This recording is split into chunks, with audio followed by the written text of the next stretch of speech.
En début d'année, Meghan Markle et le prince Harry ont souhaité devenir totalement indépendants.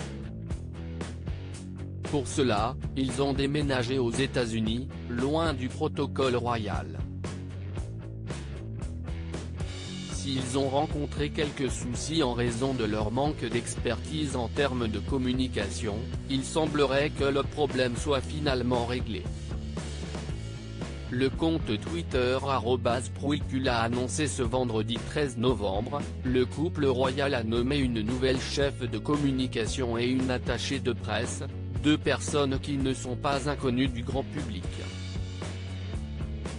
Le bureau du duc et de la duchesse de Sussex a nommé l'ancienne responsable de la communication de Pinterest, Christine Schirmer, au poste nouvellement créé de chef de la communication et Toya Holness en tant qu'attachée de presse, pouvaient lire les internautes. Pour rappel, l'ancien porte-parole de la reine Vicky Arbiter, avait déclaré dans une interview pour le Daily Mail il y a quelques mois, qu'il était stupéfié de la manière dont le couple royal gérait leur communication. En effet, Harry et Meghan Markle avaient fait savoir via leur porte-parole qu'il avait téléphoné à Elisabeth II pour ses 94 ans. Une conversation qui aurait dû rester privée.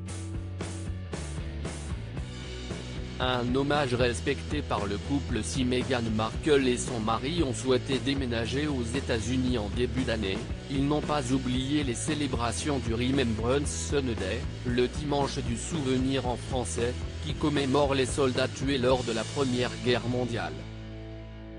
Le prince Harry, ancien soldat de l'armée britannique, est très attaché à cette cérémonie. Pour l'occasion, il avait souhaité y participer, même à distance, et avait demandé qu'une couronne de fleurs soit apposée en son nom au cénopathe de Whitehall à Londres. Sa requête refusée, hors de question pour lui de louper cet hommage.